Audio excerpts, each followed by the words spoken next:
ഒരുപാട് ശ്രദ്ധിക്കേണ്ട വർക്കാണ് വയറിങ് അല്ലെങ്കിൽ പ്ലംബിങ്.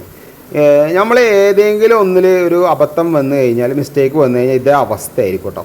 അപ്പോൾ നിങ്ങൾ കണ്ടില്ലേ ഇതേ അളക്കം കാര്യങ്ങളൊക്കെ. അപ്പോൾ പുതുതായി പഠിച്ചു വരുന്ന അവരാണെങ്കിൽ ഈ വീഡിയോ ഒന്ന് അല്ലെങ്കിൽ ആർക്കെങ്കിലും ഉണ്ടെങ്കിൽ അയച്ചു കൊടുക്കുക. കാരണം നമ്മൾ ചെറിയൊരു മിസ്റ്റേക്ക് ചെയ്യുമ്പോൾ 2 വർഷം മുമ്പ് ചെയ്തൊരു വർക്കാണ്. അപ്പോൾ ഇതിൻ്റെ മൊത്തത്തിലാണ് ഈ ടൈൽസ് മാറ്റണം. അപ്പോൾ ആ കസ്റ്റമറിന് വരുന്നൊരു നഷ്ടം ഉണ്ടല്ലോ, നഷ്ടം മാത്രമല്ല ആ കസ്റ്റമർ മനസ്സുകൊണ്ടൊന്ന് ശപിക്കും. കാരണം അത് ആദ്യം ചെയ്ത ആൾക്കായിരിക്കും അതിൻ്റെ ദോഷം വരിക.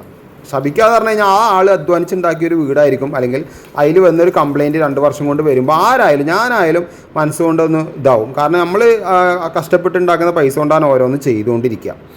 അപ്പോൾ ഇതിൻ്റെ ഒരു കംപ്ലയിൻറ്റ് എന്താ വെച്ച് കഴിഞ്ഞാൽ ഇതിൻ്റെ ഉള്ളിൽ ഏതോ ഒരു ഭാഗത്ത് ഒട്ടിച്ചിട്ടില്ല, അതായിരിക്കും മിക്കവാറും, അല്ലെങ്കിൽ പൊട്ടിയിട്ടുണ്ടാവും കേട്ടോ. എന്തായാലും നെക്സ്റ്റ് വീഡിയോയിൽ കാണാം.